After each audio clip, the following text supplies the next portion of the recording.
at just after 3 a.m., on December 25, 1995, inside a quiet Beverly Hills home where the curtains were drawn and the hallway lights were off, Dean Martin, 78 years old, for decades deep into an American legend, a man who had sold out Las Vegas rooms night after night, released hit after hit, starred in films, filled television studios with laughter, and perfected that unbothered, glass-in-hand image the world called cool.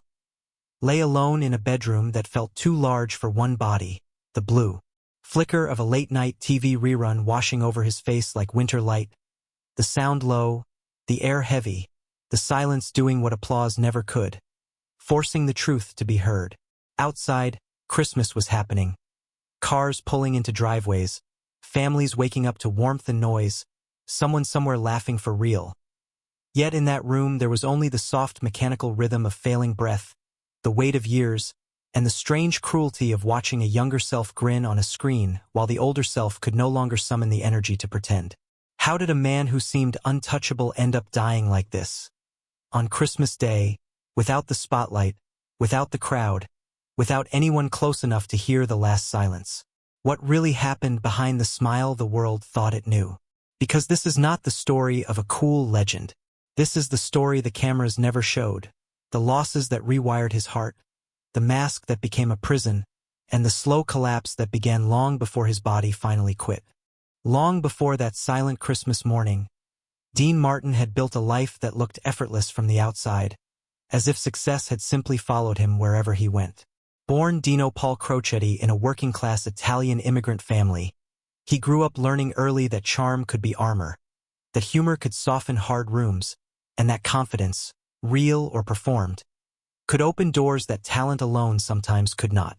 By the time he found his way onto smoky nightclub stages, he understood something crucial about entertainment. People didn't just want to hear a voice, they wanted to feel at ease around it. And Dean Martin gave them that ease night after night, with a grin that suggested nothing in the world could truly bother him. Vegas became his kingdom. Under hot lights and drifting cigarette smoke, he leaned into the microphone with that relaxed crooner's voice, tossing off jokes as if they were afterthoughts, letting the audience believe he barely tried. Over the years, there were hit records, films, television specials, and sold-out rooms that seemed to pulse when his name was announced. He didn't just perform, he set a tone.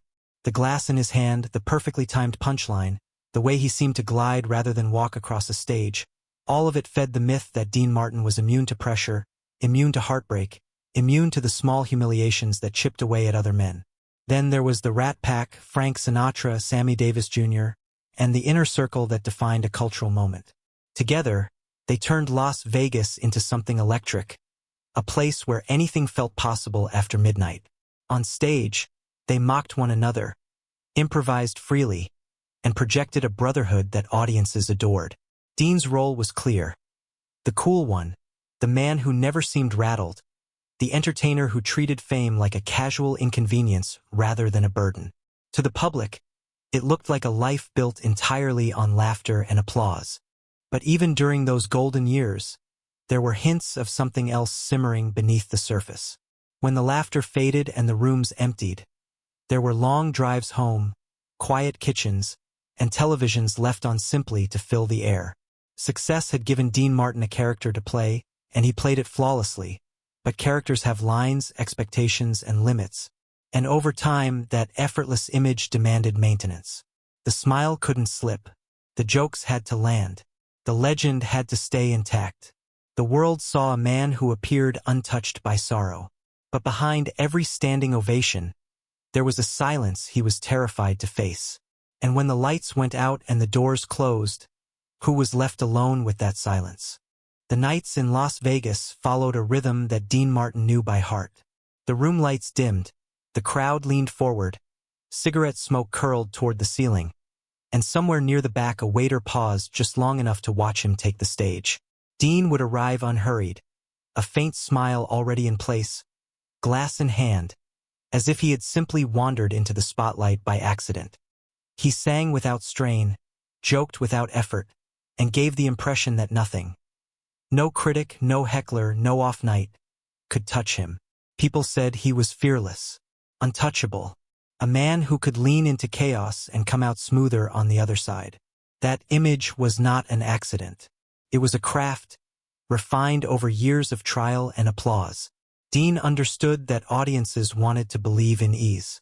They wanted to believe that the man in front of them had solved life's riddle, that fame had not bent him, that pressure slid off his shoulders like rain. And so he gave them exactly that. He played the role perfectly night after night until the role began to play him. The glass that looked like a prop became part of the costume. The jokes that sounded spontaneous became rehearsed defenses. The shrug that said, "Nothing matters," started to mean, "Don't ask." Offstage, when the laughter stopped, the mask didn't come off so easily. There were marriages that strained under the weight of constant absence. Children who grew up around a man adored by millions but difficult to reach in quiet rooms. And friendships that depended on shared stages more than shared vulnerability. Dean Martin was generous, loyal, and deeply protective of those he loved, but he was also practiced at deflection. When conversations edged toward pain, he softened them with humor. When emotions threatened to surface, he buried them under charm. It worked until it didn't. As the years passed, the cracks became harder to ignore. Friends noticed that when the cameras weren't rolling, he spoke less. That the laughter faded faster once the dressing room door closed. He would sit in silence longer than before, eyes fixed on nothing in particular, as if listening for a sound that never arrived. Television reruns filled rooms late at night. Not for nostalgia, but for company. The same familiar scenes, the same familiar applause, looping endlessly, safer than confronting whatever waited in the quiet. There were moments, small, almost invisible, when the truth slipped out. A line delivered half-jokingly, "I'm tired of being the funny one." A pause that lasted just a second too long before the smile returned. A glance toward an empty chair that no one else noticed. These were not breakdowns. They were hairline fractures, spreading slowly beneath a surface that still looked flawless. How long could a man live as a character before the real person underneath began to suffocate? Then came the call that split his life cleanly in two.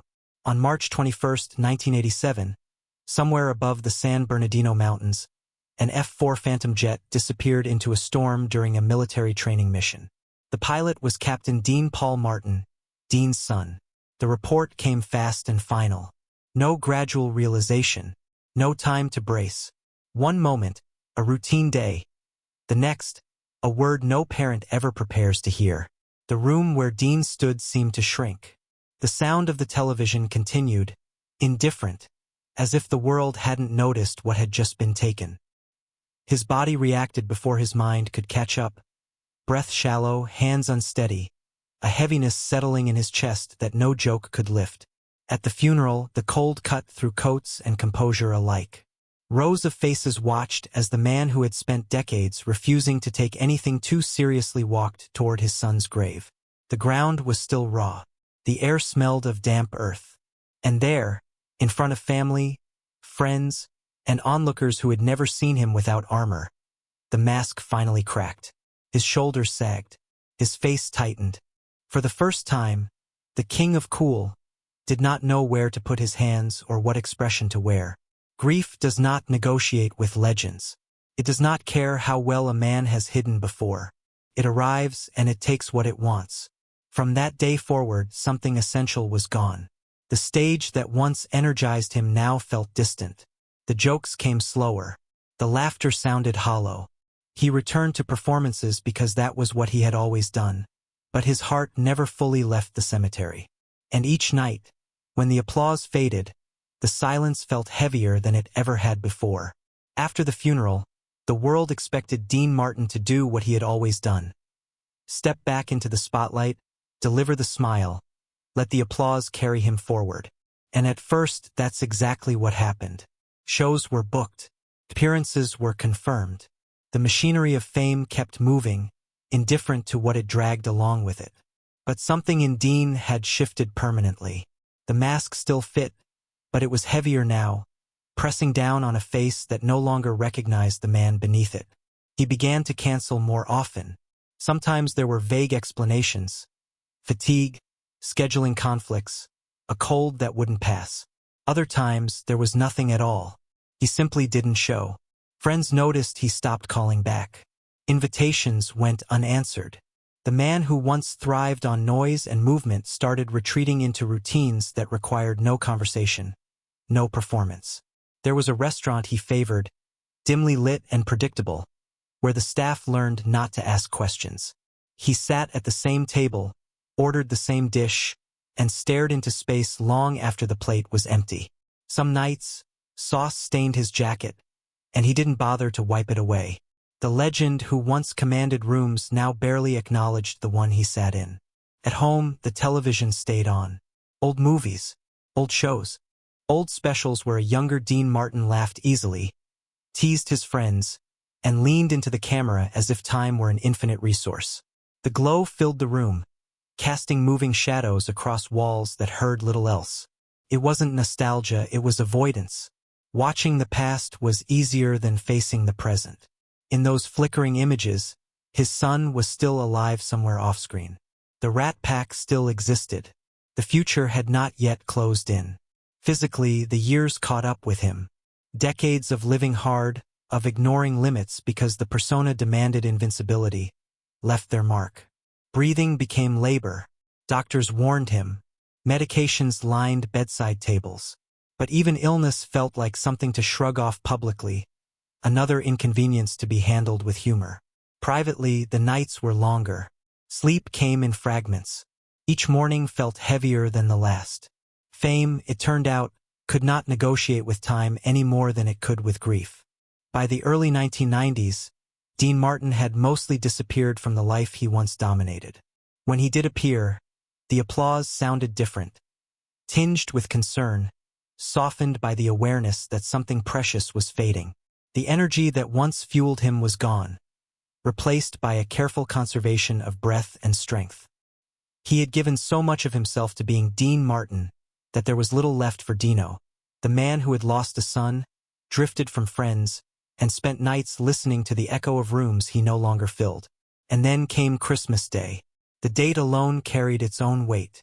A holiday built on togetherness, on family and memory, arrived quietly at his Beverly Hills home. There were no packed dining rooms, no backstage laughter, no familiar chaos. Just a bedroom, drawn curtains, and the low murmur of a television replaying moments that belonged to someone else now. As the hours passed, his breathing grew shallow. Each inhale demanded effort. The body that had carried him across decades of stages was tired.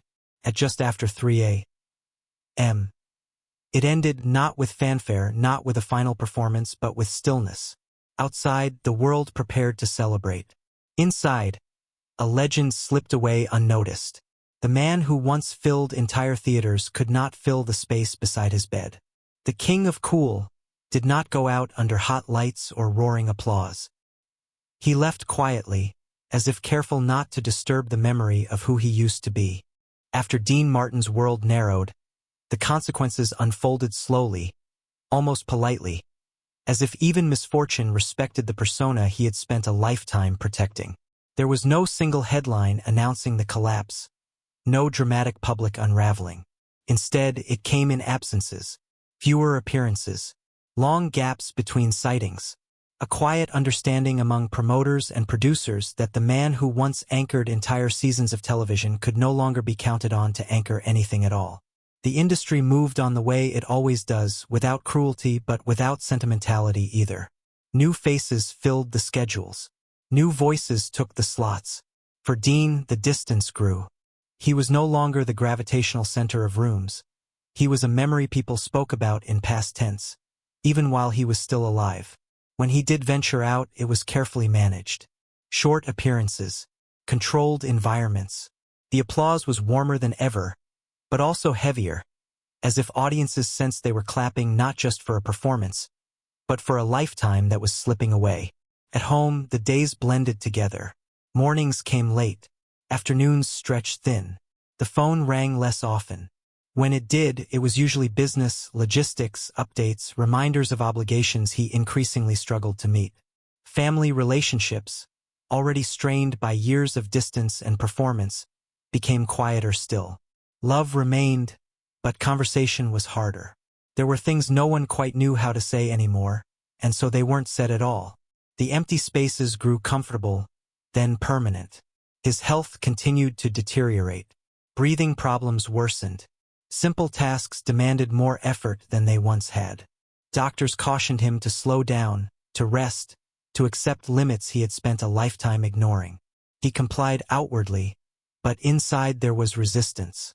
For a man who had defined himself by movement, by stage lights, laughter, momentum, stillness felt like surrender. And yet, stillness was all that remained. Evenings returned him to familiar rituals. The television glowed. Old scenes played. Younger versions of himself filled the screen, sharp, quick, invincible. There were moments when his gaze softened, as if recognizing someone he used to know. Other times, the screen might as well have been a mirror reflecting what time inevitably does. Friends who visited noticed how quickly he tired, how often he drifted into silence mid-conversation. The jokes still surfaced occasionally, but they landed gently now, stripped of their former armor. The paradox of Dean Martin's final years was impossible to ignore.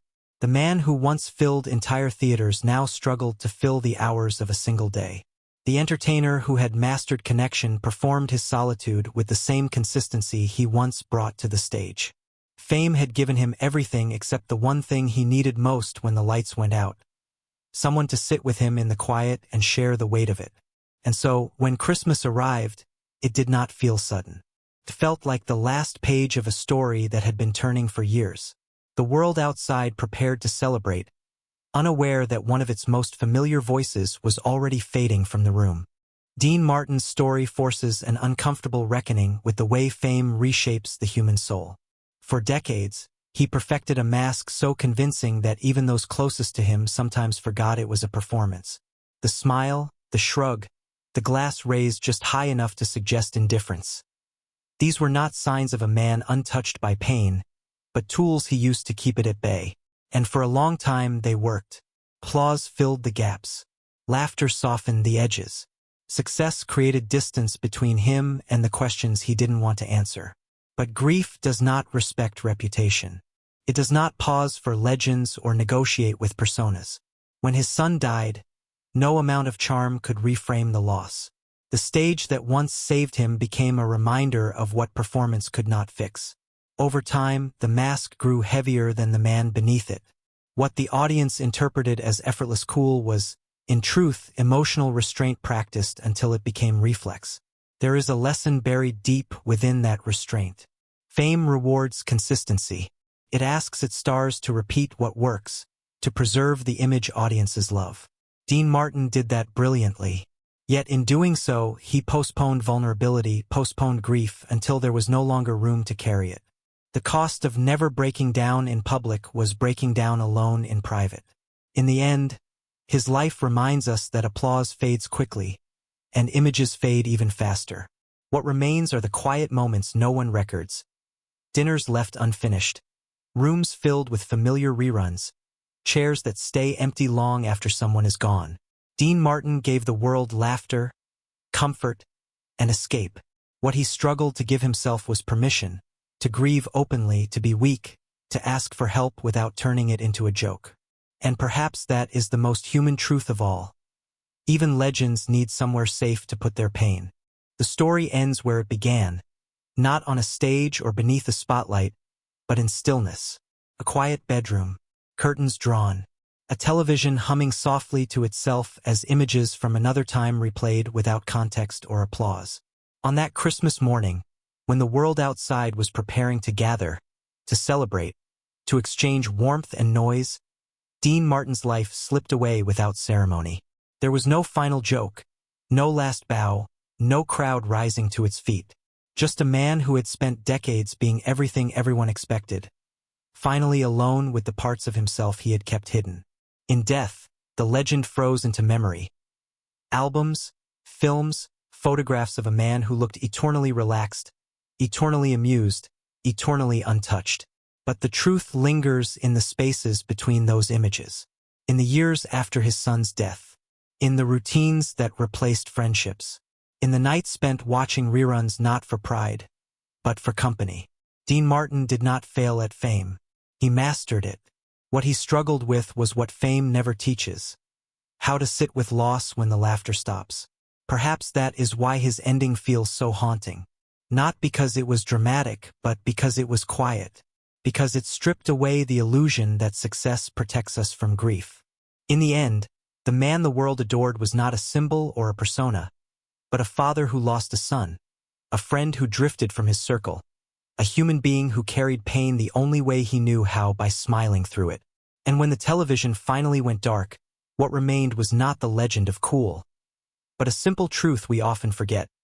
Behind every smiling icon is a heart that can break, and a life that longs to be understood long after the applause fades.